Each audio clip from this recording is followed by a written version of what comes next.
In the mountains of Northern California, there was a town small enough that people knew the sound of each other's cars before they saw the headlights. It sat in the pines, tucked between railroad tracks, canyon roads, cold air, and old resort cabins that looked almost temporary, as if the forest could take them back whenever it wanted. At night, the place did not roar. It settled. Trains moved somewhere in the dark. Dogs barked and stopped. Wood smoke slipped from stovepipes.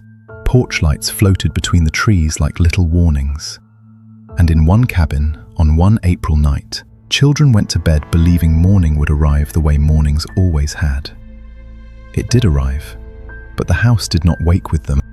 This story is not about a monster stepping from nowhere and vanishing into legend. At first, everyone thought it might be. People wanted strangers, they wanted outsiders, they wanted a drug story, a cult story, a random horror story, the kind of explanation that lets a town point toward the road and say the evil came from somewhere else.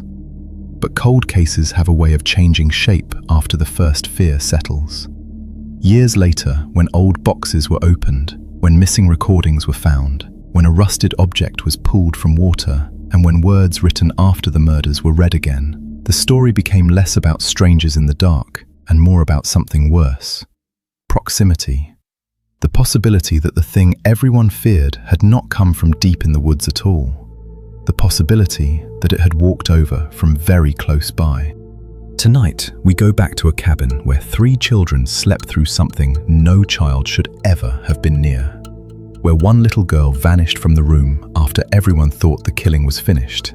And where the truth did not disappear because there were no clues.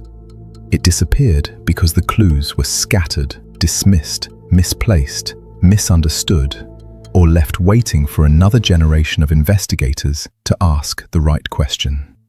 Not who could do something like this, but who was close enough to do it, familiar enough to enter, and protected enough to leave.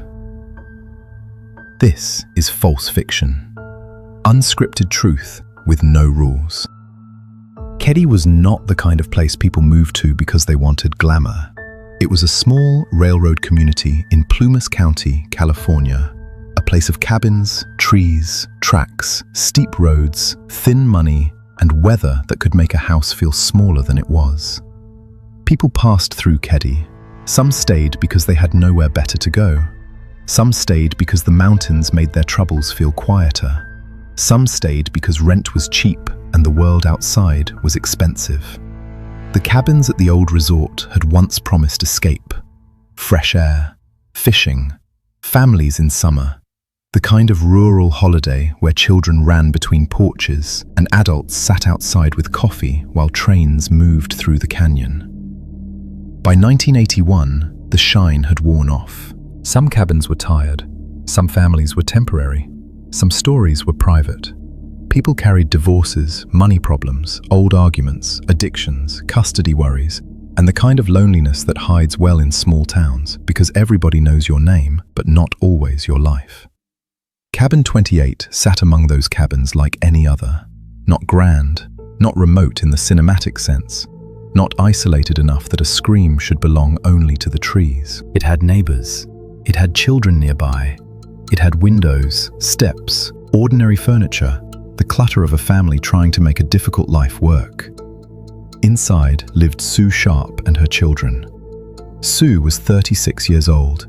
She had left a marriage behind and carried 5 children into a new life with the stubborn hope of a mother who did not have the luxury of falling apart. She was not rich. She was not powerful. She was not protected by status. She had children, rent, groceries, laundry, school, and the endless quiet arithmetic of survival. There was John, 15, old enough to move through town with friends and young enough for the world to still feel negotiable.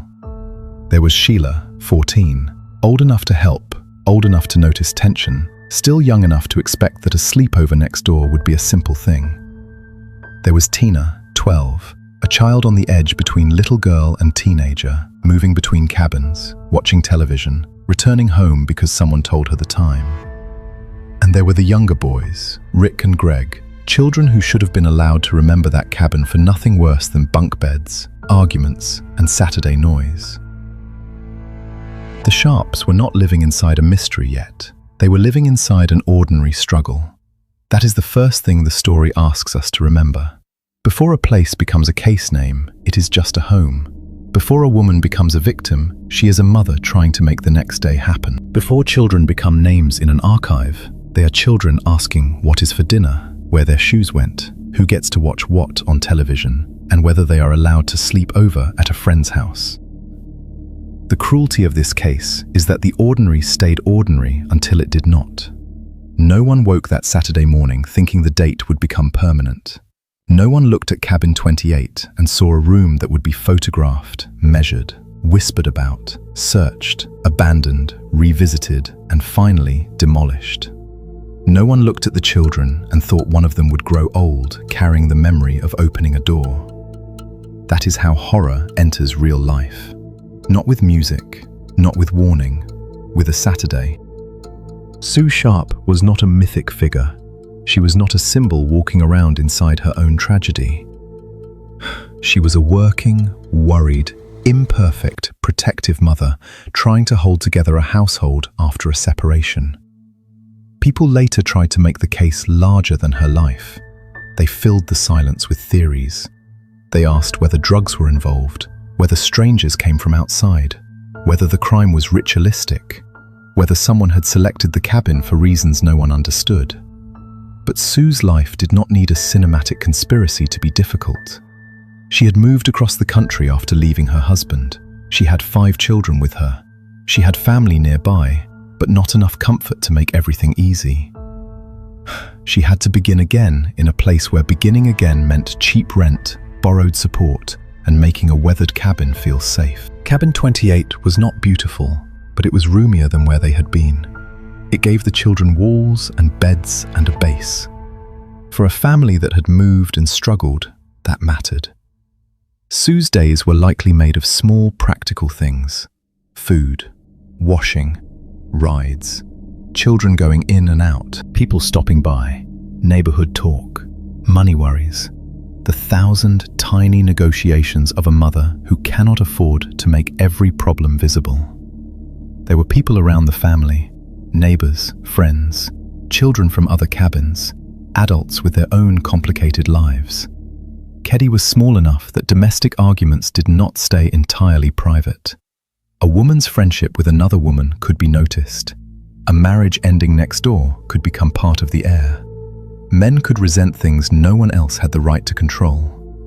Sue had no way of knowing which ordinary human tensions might one day be reread as motive. That is what cold cases do. They turn normal conversations into possible evidence. They turn casual anger into a clue. They turn who visited, who drank, who argued, who borrowed a tool, who lost a hammer, who spoke badly about whom, into questions that outlive everyone who could answer them cleanly. In the first telling of a life, none of those things has shape. A neighbor's marriage is just a neighbor's marriage.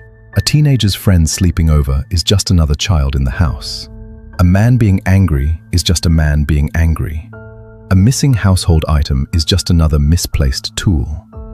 But after violence, the past lights up differently.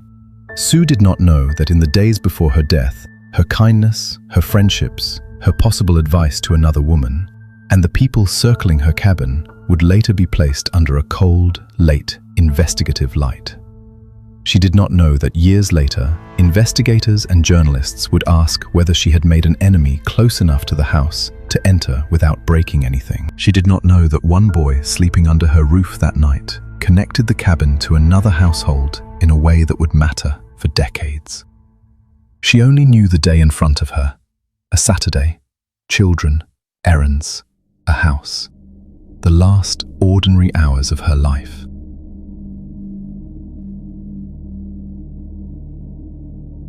Saturday, April 11th, 1981, moved through Keddie without understanding itself. That is the strange thing about last days. They do not announce their importance. They are messy, casual, unfinished. People come and go, plans change, children ask to stay somewhere, teenagers hitch rides. Someone watches television in one house, then walks back to another. A mother notices the time and tells someone where to be. For the Sharp family, that Saturday was full of movement. Sue and Sheila went into Quincy. Rick had baseball tryouts. John and his friend Dana moved between Keddie and Quincy, hitchhiking and crossing paths with people who would later try to remember exactly where they had seen them and when. Dana Wingate was not Sue's child, but he was part of the last night. 17 years old, a friend of John, another teenager whose name would become bound forever to a family cabin that was not his own. In the afternoon, the boys were seen in town. Later, they were expected back. The exact timing would become important, as timing always does in murder cases. But life as it is lived does not keep police notes. Teenagers drift, roads take time, witnesses remember imperfectly, hours blur. By evening, Sheila had arranged to sleep next door with the Seabolt family in cabin 27. That detail is almost unbearable because of what came after. A child decides to sleep over at a neighboring cabin and survives because of it. A mother remains home. Another daughter watches television at the neighbor's place, then returns home around 9:30. Two younger boys are inside. A visiting boy is inside too. The house still feels like a family house. It has not yet become a scene. Nothing in the known public timeline suggests the children understood a danger was closing around them.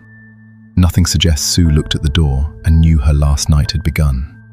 Nothing suggests Sheila, walking away to sleep next door, understood she was leaving one version of her life and would wake into another. The evening settled. Keddie became dark. Somewhere nearby, adults drank or talked or argued or sat in rooms with their own resentments. Somewhere, a vehicle may have moved. Somewhere, according to later recollections, people saw things that would not feel important until later.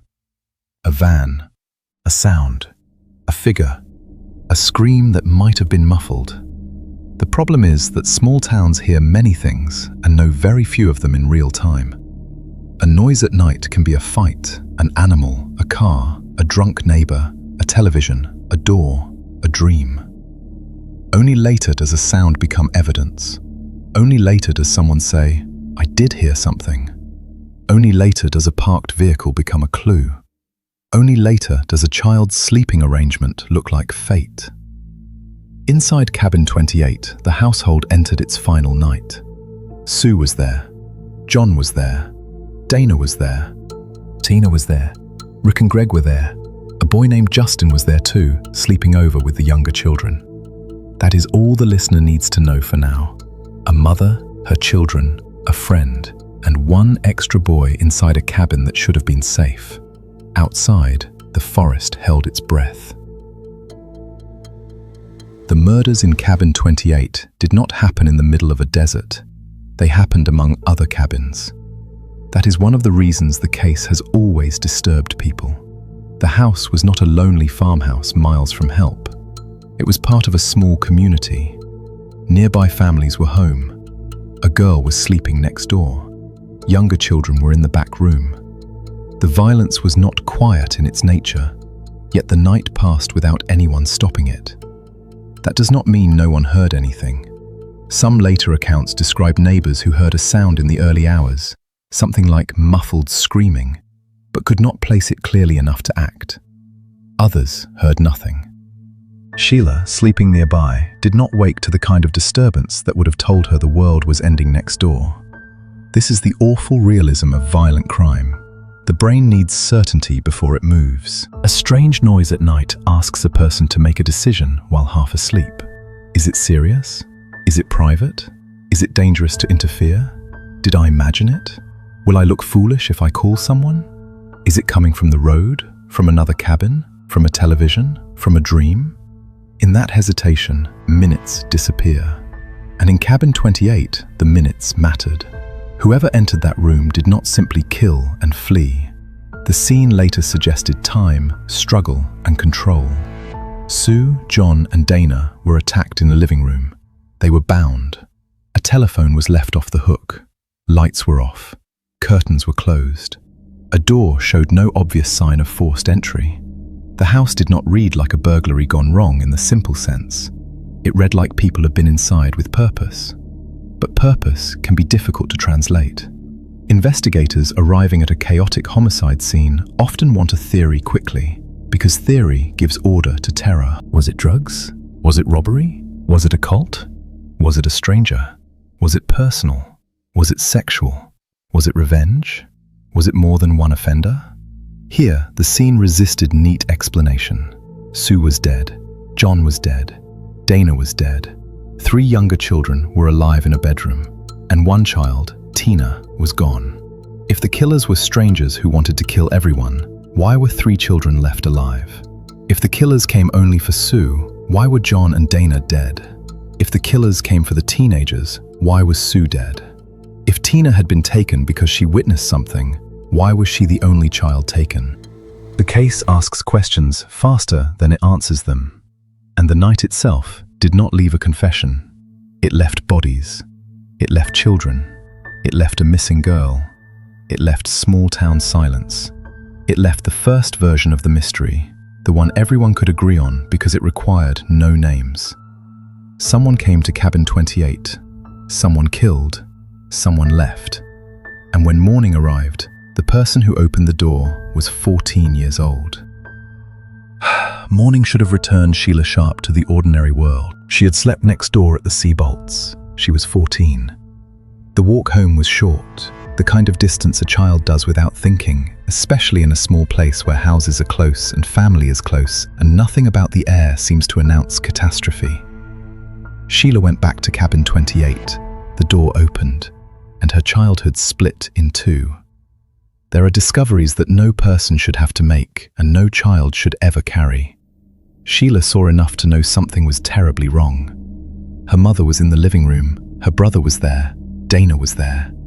The room was not a room anymore. It was an event that would never end for the people who loved them. She ran back to the neighbors. That detail matters. People sometimes imagine crime scenes as if they begin when police arrive. They do not. They begin when the first living person understands what has happened and reacts like a human being, not a trained investigator. A child runs. A neighbor goes to help. Someone retrieves the younger children from a window because no one wants them walking through the living room. Someone may enter briefly to see whether anyone can be saved. The scene is already changing before the first formal crime scene log is written. This is not blame, it is reality. When civilians find horror, they do not think in evidence preservation. They think in survival. They think in children.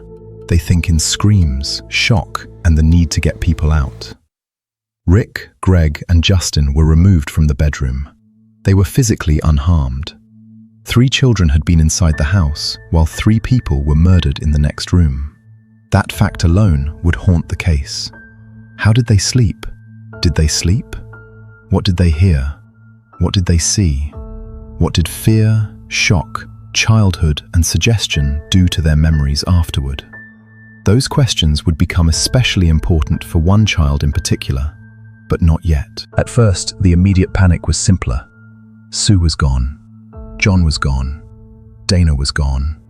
And Tina was not in the house. Sheila, who had left her sister alive the night before, now had to absorb an impossible second terror. Her sister was not among the dead. But she was not among the living children either. Tina was missing. The cabin had not only been a place of murder, it had been the starting point of an abduction. The scene now pointed in 2 directions at once, backward to what happened in the living room and outward into the forest, the roads, the neighboring towns, the world beyond the cabin where a 12-year-old girl had vanished without a trace. For investigators, that should have sharpened everything. For the family, it deepened the nightmare. There was grief in the room, and there was still hope somewhere outside it. That is a cruel combination. To mourn and search at the same time. To bury some names while still calling another. To know the house had taken almost everything and might not be finished taking. When a child is missing from a murder scene, the imagination does terrible work. People begin calculating possibilities they do not want to say aloud. Maybe she ran. Maybe she hid. Maybe someone took her. Maybe she is alive. Maybe she is injured. Maybe she saw the killers. Maybe the killers realized she saw them. Tina Sharp was 12 years old. She had been at the neighbor's house earlier in the evening, watching television. She had gone home. After that, her known public story becomes part of the cabin's darkness. Searches began. Law enforcement looked around the area. People wondered whether she had escaped into the woods. The FBI was initially involved because the missing child made the case more than a local homicide. Dogs searched. Roads were considered. People tried to imagine how far a frightened child could have gone. But Tina did not come out of the trees. She did not knock on a door. She did not appear at a friend's house. She did not return. For the surviving Sharp children, her disappearance created a grief without shape. A body allows a funeral, however unbearable. A missing child creates a room in the mind that cannot close. Every report of a girl might be her. Every phone call might be news. Every day without an answer becomes a different kind of proof, and no proof at all. The authorities had to handle 2 investigations at once, a triple homicide with a brutal scene and a missing child whose fate was unknown. In some cases, the missing person becomes the central investigative engine. Here, Tina's absence was both urgent and strange because it forced investigators to ask what role she had played in the offender's thinking. Was she targeted? Was she taken by opportunity? Was she removed because she could identify someone? That last question would become one of the most chilling possibilities in the case. If Tina saw the attackers, and if the attackers knew she saw them, then the missing child was not an afterthought. She was a witness, and a witness is dangerous to someone who expects to be recognized. But those are thoughts that become clearer later. In the first days, everything was confusion. The crime scene was complex. The town was afraid. Reporters arrived. Rumors began spreading with the speed of fear. Some people said drugs. Some said cults. Some said strangers. Some said revenge. Some said more than one killer. Some said the surviving children knew more. Some said the police knew more than they were saying. Some said the police knew less than they should. The story became a machine that produced theories, but it did not produce Tina. And without Tina, the cabin remained unfinished. One family had 3 confirmed dead. One daughter had discovered them. 2 younger boys had survived from the back room. One visiting boy had survived too. And the missing girl became the question that made every other question worse. Where is Tina? Who took her?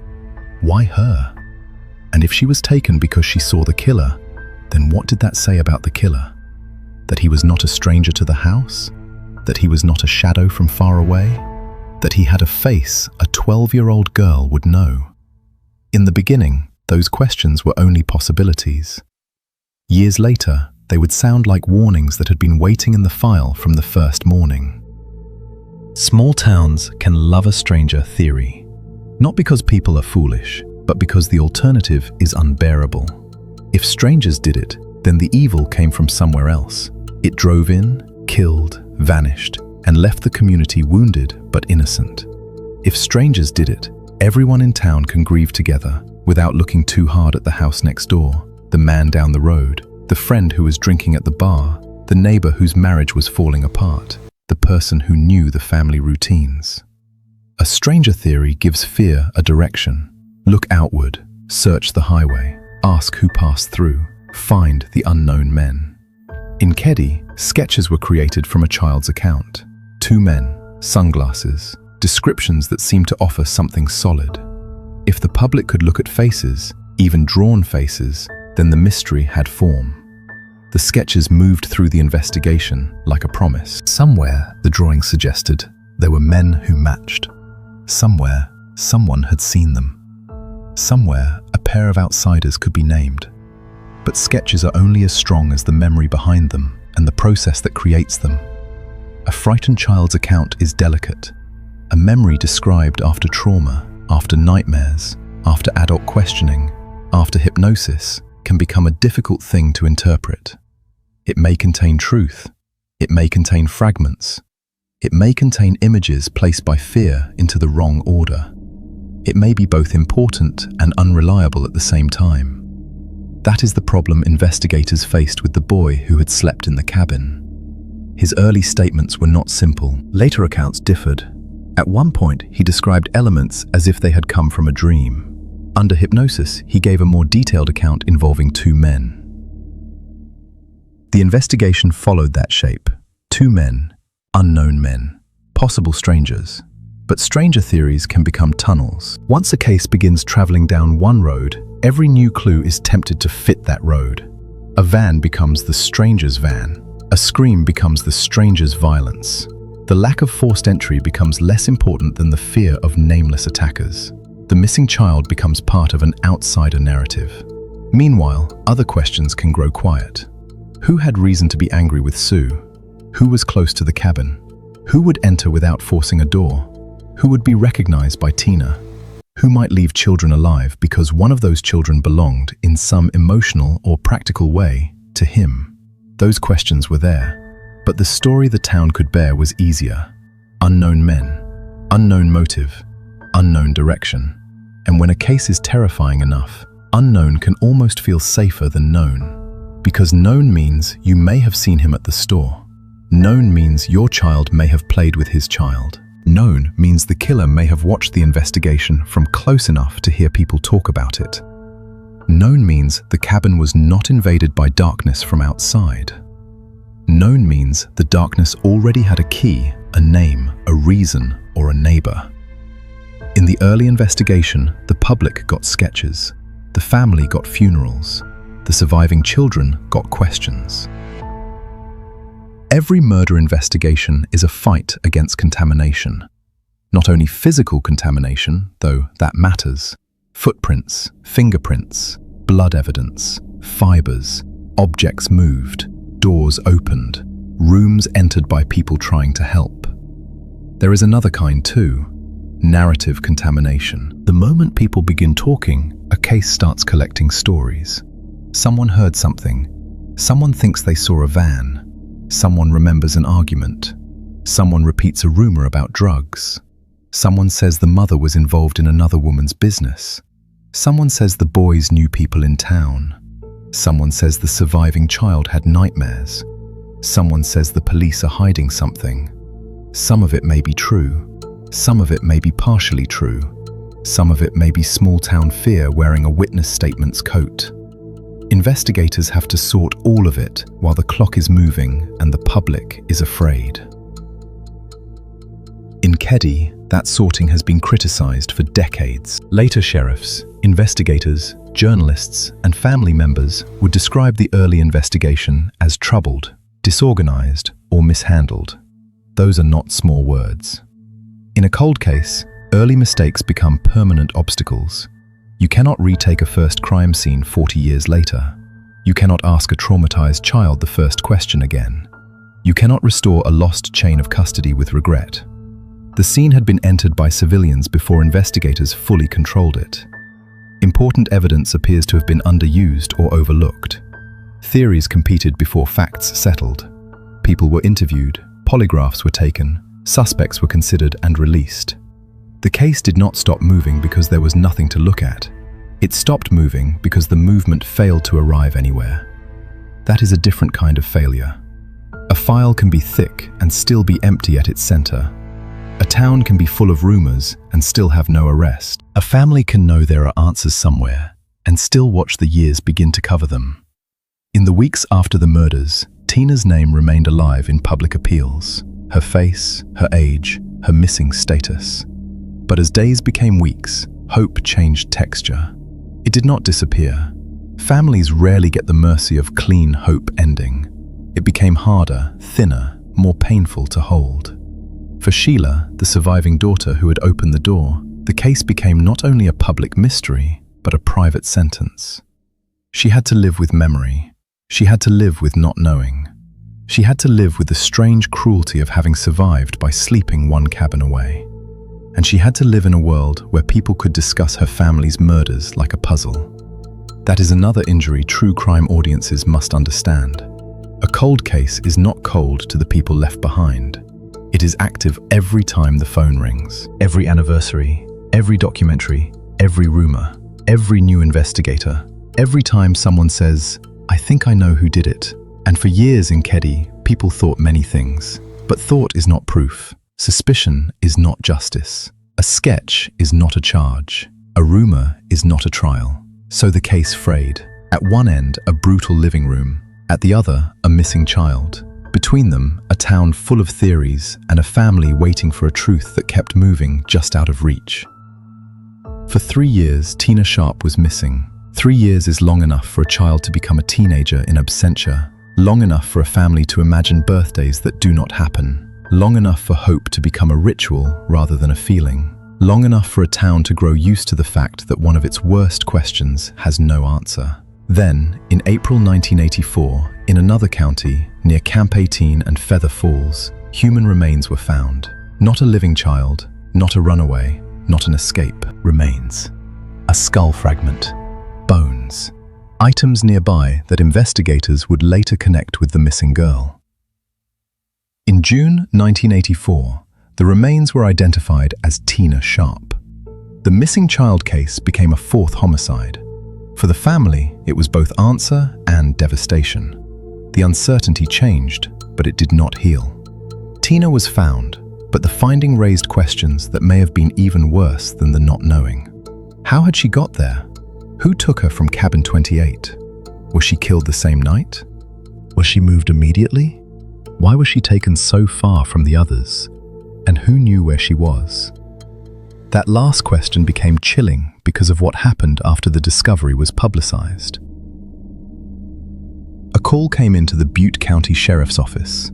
The caller identified the remains as Tina's, but according to later reporting and case discussions, that call was not properly documented in the case at the time. Years later, a recording connected to that call would reportedly be found at the bottom of an evidence box. Imagine that. A voice calling about a murdered child. A voice that may have known what investigators were still confirming. A voice that should have become urgent. And instead, for years, the recording sleeps in a box. This is why Keddie is not only a murder story, it is an evidence story, a system story. A story about what happens when a case contains clues, but those clues are not carried properly from one generation of investigation to the next. When Tina was found, the cabin story changed forever. It could no longer be treated as 3 murders and 1 unknown disappearance. It was 4 murders connected by 1 night and 1 house. But no arrest followed. No courtroom opened. No jury heard the whole story. The child who might have been taken because she saw too much had been found too late to speak. The forest had answered where. It had not answered who. And sometimes, an answer that incomplete is almost another form of silence. After Tina's remains were identified, the case entered the long, strange afterlife of an unsolved murder. The cabin became more than a building. It became a destination for curiosity, a local wound, a rumor engine, a title people spoke in a lowered voice. Cabin 28. Some cases fade because no one remembers. Keddie did not fade exactly. It lingered. It appeared in newspapers. It lived in family memory. It lived in community suspicion. It lived in people who thought they knew what happened but could not prove it. It lived in a building still standing long after the people inside had died. The cabin itself was eventually demolished in 2004. That did not end the story. Demolishing a room does not demolish what happened in it. By then, the case had already become part of the folklore of unsolved American homicide. The murdered mother, the teenage boys, the missing girl found years later, the children alive in the back room, the neighbor theories, the flawed investigation, the sketches, the rumors, the feeling that the answer was always near enough to touch and still impossible to hold. For the surviving family, the case was not folklore. It was personal time stuck in place. Sheila Sharp grew older. The younger boys grew older. Lives had to continue around an absence that did not become manageable simply because years passed. That is something storytelling must treat carefully. The public loves a cold case because it promises mystery. Families endure a cold case because it denies resolution. Those are not the same relationship to the story. The public asks, what is the twist?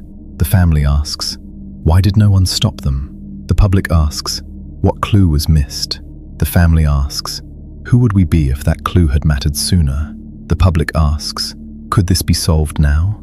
The family asks, why was it not solved when the people responsible were still alive? That last question grows heavier in Keddie because some of the strongest named suspects would later die without ever standing trial. A case can be unsolved in many ways. It can be unsolved because no one has any idea. It can be unsolved because evidence is gone. It can be unsolved because witnesses are afraid. It can be unsolved because investigators got it wrong early and never recovered. It can be unsolved because the most likely answers are not legally provable. Keddie seems to sit painfully among those categories. It is not a blank page. It is a page written over too many times. And beneath the writing, the family kept seeing the shape of something that should have been read clearly from the beginning.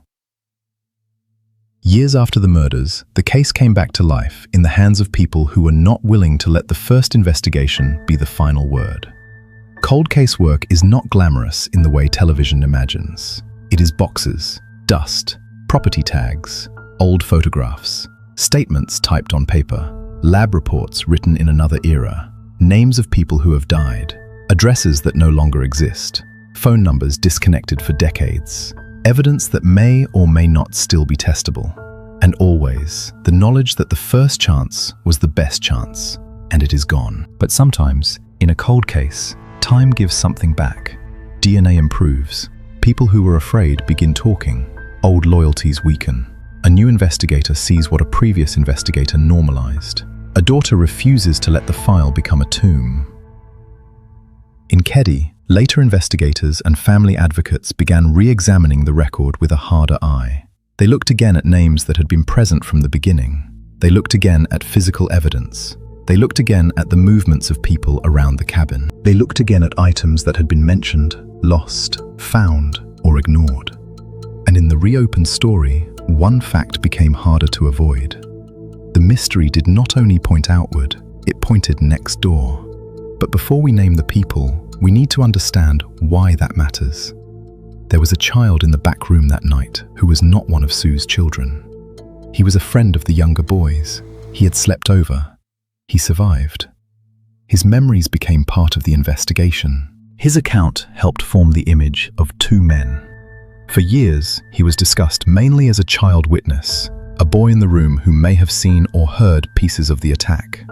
But cold cases are full of details that mean one thing early and another thing later. The boy was not only a witness, he was a link, a human bridge between Cabin 28 and another household nearby. A household where adults had their own tensions, their own late-night movements, their own possible connection to Sue Sharp, and their own names in the file. When later investigators looked back, they were not simply asking what the child saw. They were asking who the child connected to. Because if 3 children were spared in that back room, and one of those children belonged to a man close to the investigation's strongest later theory, then the survival of the children might not be random. It might be part of the answer. That is the kind of thought a cold case can produce decades too late. Not a new clue, a new relationship between old clues. The boxes opened, the past rearranged itself, and the old stranger story began to look thinner. One of the most haunting later developments in the Keddie case was not found in the cabin. It was found in the evidence. After Tina's remains were discovered in 1984, a call reportedly came into the Butte County Sheriff's Office. The caller identified the remains as Tina Sharp's. That detail should have mattered immediately. A caller with that knowledge might be a witness, a taunter, a person repeating news, or someone closer to the crime than anyone realized. But the call was not properly documented in a way that drove the case forward. Years later, a recording associated with that call was reportedly found at the bottom of an evidence box. There is something almost unbearably symbolic about that. The voice did not vanish into the air. It was there, physical, contained, waiting, but not heard in time. A cold case often turns not on the absence of evidence, but on the failure to recognize evidence while it is still alive enough to matter. A recording can survive, but the caller ages. The voice changes. Memories fade. People die. Context disappears. What might have been urgent in 1984 becomes mysterious in 2013. What might have opened a door then becomes another locked box later. For storytelling, this is where the case begins to feel less like a whodunit and more like a tragedy of lost chances.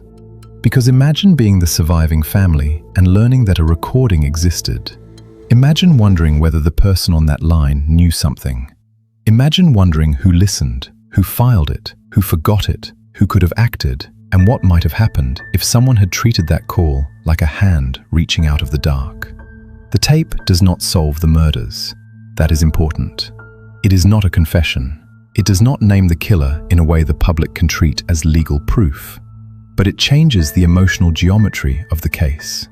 It shows that the investigation did not simply lack pieces. Some pieces were present and buried inside the process. And once you understand that, every other overlooked item becomes louder. The possible letter, the missing hammer, the later discovered hammer, the alleged statements, the neighbor connection, the boy in the back room. The more the boxes were opened, the more the case seemed to ask the same question in different forms. Was Keddie unsolved because the answer was too far away? Or because it was close, messy, inconvenient, and mishandled from the beginning? For decades, the cabin held onto the image of a hammer. A hammer had been found at the scene, but later reporting focused on another hammer too, one connected to a man close to the case. A hammer he allegedly said had gone missing. A missing hammer can sound ordinary. Tools disappear. People borrow them. They are left in sheds, cars, yards, under steps. In most households, a missing hammer is not a clue. It is irritation. But in a case where blunt force injuries are part of the deaths, a missing hammer becomes something else. It becomes an absence with weight. In 2016, a hammer was recovered from a local pond and taken into evidence by later investigators. Reports described it as matching the description of the hammer said to have been missing. The sheriff at the time, Greg Hagwood, who had known the Sharp family when he was young, publicly suggested that the location looked intentional rather than accidental. A hammer pulled from water 35 years later cannot bring back 1981. It cannot undo the first investigation. It cannot by itself give a family a conviction. But it does something powerful in the story. It turns a rumor into an object. It says there was something real enough to hold, rusted enough to show time, and close enough to the case that investigators did not ignore it. Think of the image: a pond, a cold case, a tool from the dark pulled back into daylight after decades underwater. The symbolism is almost too neat, but real cases sometimes have images fiction would be accused of overusing. A cabin demolished, a child's bones found in the woods, a recording at the bottom of a box, a hammer at the bottom of a pond. Each object returns late. Each one says the past did not disappear. It settled, and when the hammer emerged, the old question emerged with it. If this object was connected, who put it there? Who needed a hammer to vanish? Who had said one was missing? And why had that line of inquiry not carried the case all the way to court when the people involved were still alive? Again, legal caution matters. The hammer was evidence. It was not a conviction. The case remains unresolved. But in narrative terms, the pond changed the feeling of the mystery. It made Keddie seem less like a case where the killers left nothing. It made it seem like a case where time kept returning things investigators should have been chasing from the start. A voice, a weapon-shaped object, a letter, and finally, names that had always been much closer to Cabin 28 than any stranger in the trees. Now we return to the boy in the back room. Not because he is responsible. He was a child. He was in the house with the younger Sharp boys. He survived a night that no child could process cleanly. His memories were complicated, and adults later tried to interpret them through interviews, hypnosis, sketches, and theories. His name was Justin Smart, and this is where the story changes. Justin was not simply a random friend staying over. His stepfather lived nearby. His stepfather was Martin Smart. For years, Martin Smart would become one of the most discussed names connected to the case. He was a neighbor. His household was close to the Sharps. His marriage to Justin's mother, Marilyn, was reportedly troubled. Marilyn was said to have been friendly with Sue. Later accounts would describe resentment, arguments, suspicion, and fear inside that orbit of relationships. Martin Smart has never been convicted of the Keddie murders. He died in 2000. But in the later public understanding of the case, his name became central because of a cluster of facts and allegations that were difficult to ignore. He allegedly claimed a hammer had gone missing. His stepson was one of the children spared in the back room. His wife later publicly voiced suspicion about him and another man. A counselor later alleged that Martin had admitted involvement in the murders of Sue and Tina, while denying involvement in the deaths of the boys. A letter he reportedly wrote after the murders would later be described as overlooked by the initial investigation.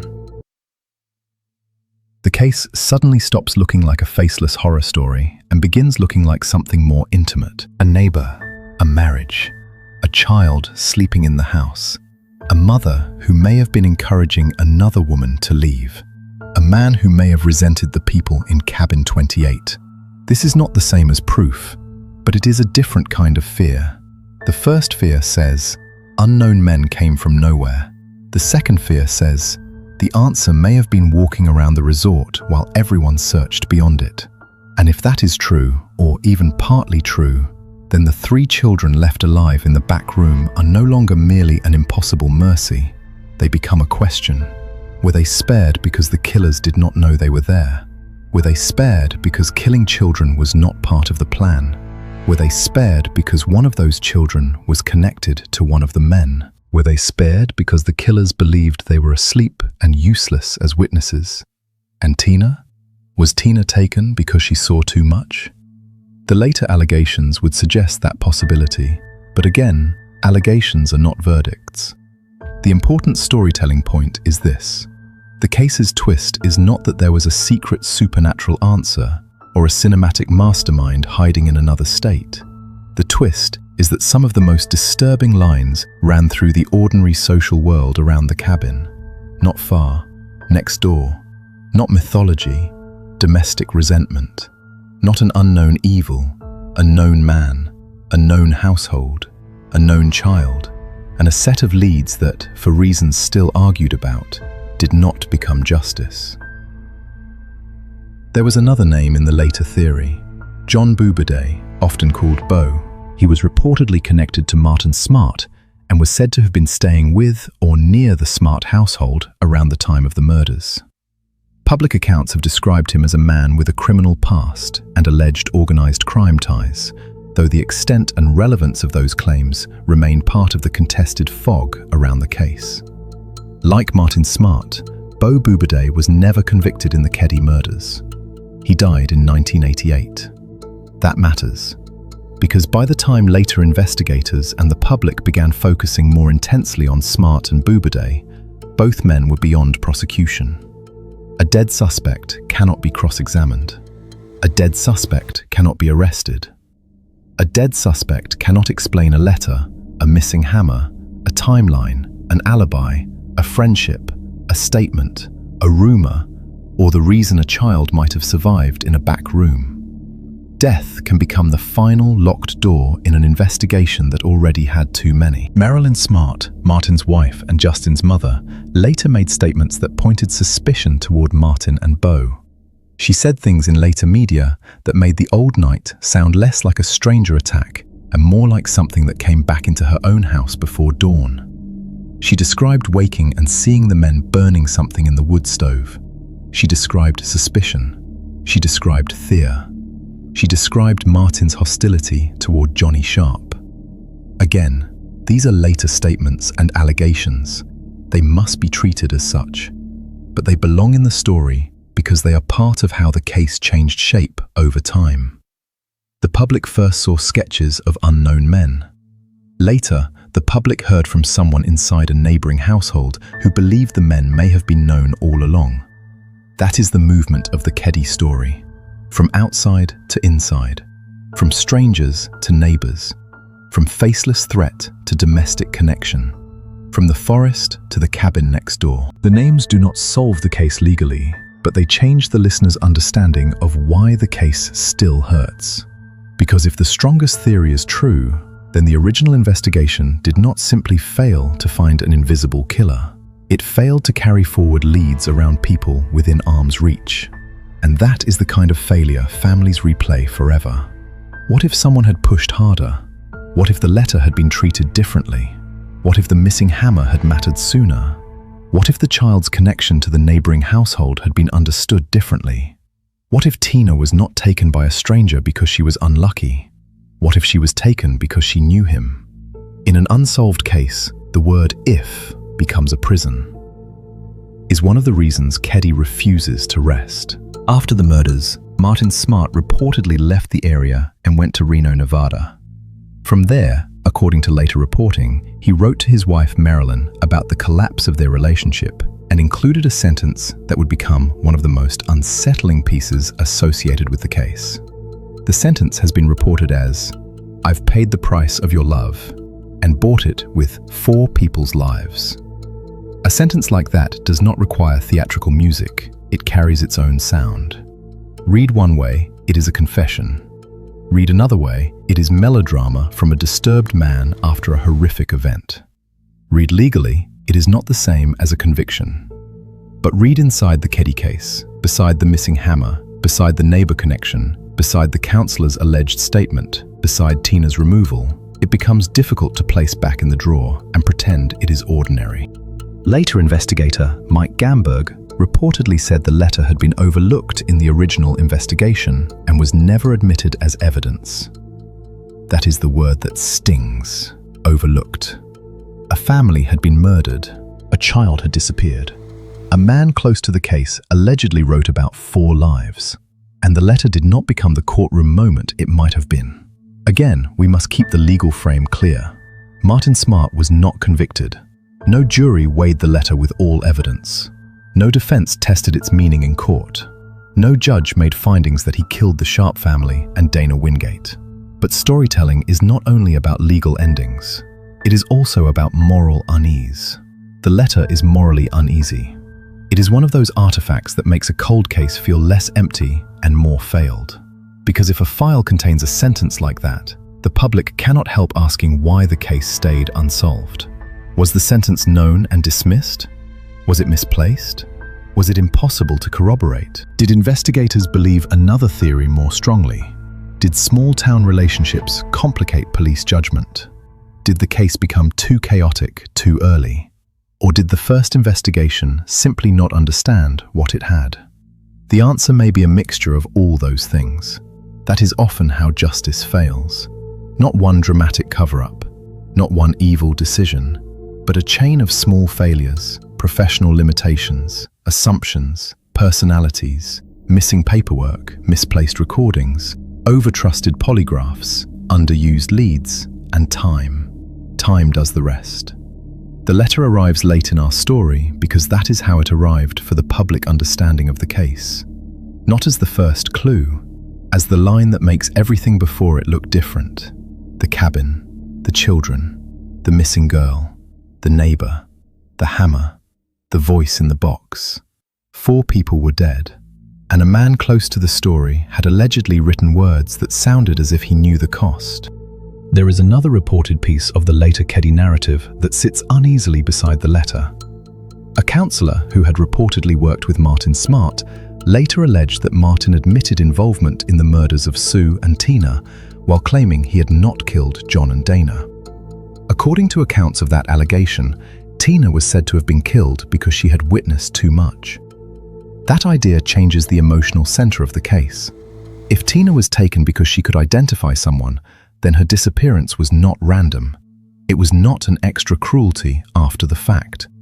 It was the logic of concealment. A child saw, a child knew, a child was removed. But the alleged confession was never tested in the way a court would test it. Martin Smart was not convicted. The statement did not become the center of a public trial. Like so much in Keddie, it lives in the space between suspicion and proof, between what later investigators found compelling and what the justice system never formally resolved. For a podcast, this is where restraint matters. It would be easy to say, this is the answer. It would be satisfying. It would give the listener the clean ending they want after a terrible journey. But Keddie does not have a clean ending. The truth may be very close to the later theory. It may involve Martin Smart. It may involve Bo Bubiday. It may involve another living or dead person connected by DNA, tape, access, or silence. It may involve elements the public still does not know. What we can say is this: the case's final public shape is not the shape it had at the beginning. At the beginning, it was a cabin invaded by unknown men. At the end, it is a case where the strongest late questions circle people close to the victims, close to the surviving child witness, and close to the physical world of the cabin. That is the twist, not a solved twist, a colder one. The possibility that the case was never unsolved because there were no leads. It may have remained unsolved because the leads were not understood, preserved, prioritized, or prosecuted in time. And once time passed, the suspected men died. The cabin was demolished, the children grew up, the evidence aged. The family kept waiting, the justice system never caught up. So the final scene is not a courtroom. There is no guilty verdict, no last-minute confession under oath, no door opening to reveal the killer standing there. The final scene is a daughter still wanting justice, an investigator still looking at old evidence, and a case that tells us something brutal about cold cases. Sometimes the mystery is not where the answer went. Sometimes the mystery is why no one held onto it when it was still warm. Return now to the morning. A girl walks from cabin 27 to cabin 28. She thinks she is going home. She is actually walking into the rest of her life. Inside, her mother is gone. Her brother is gone. Dana is gone. Tina is missing. The younger boys and Justin are alive in the back room. At first, the town looks outward. Strangers, sketches, rumors, fear from the road. But decades later, when the case is pulled apart again, the road bends back toward the cabins, toward the boy in the back room, toward his stepfather, toward the stepfather's friend, toward a missing hammer, toward a hammer in a pond, toward a letter that should have screamed from the file, toward an alleged confession no jury ever heard, toward a taped call found late and low in an evidence box, toward the idea that Tina may have been taken, not because she was randomly selected, but because she was a child witness who recognized a face. That is why Keddie remains so frightening. Not because it is unknowable, because it feels almost knowable.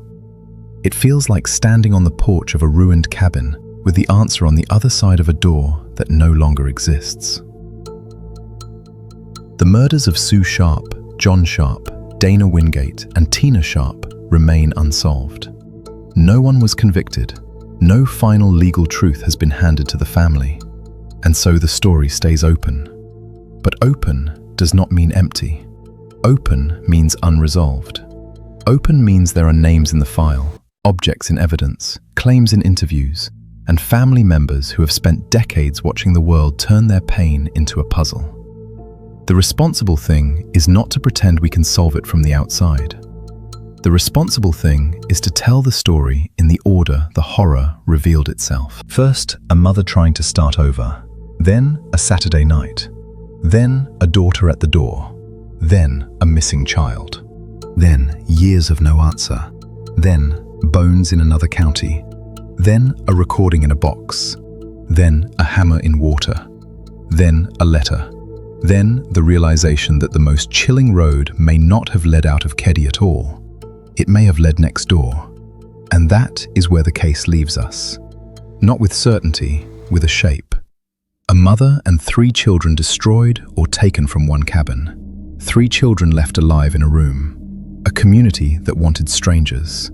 A file that kept whispering neighbors. Keddie did not become a legend because it had no clues. It became a legend because the clues were never enough to become justice. And somewhere between those two things, a cabin full of children went to sleep. Only some of them woke.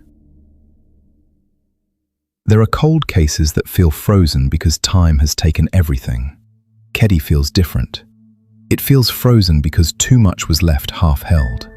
A missing girl was found, but not answered. A voice was recorded, but not used in time. A hammer was mentioned, then found decades later in water. A letter existed, but did not become a courtroom reckoning. A child survived, but his memories became more complicated than anyone could safely untangle. and the people most often discussed in later theories died without a verdict. That is the final cruelty of an unsolved case.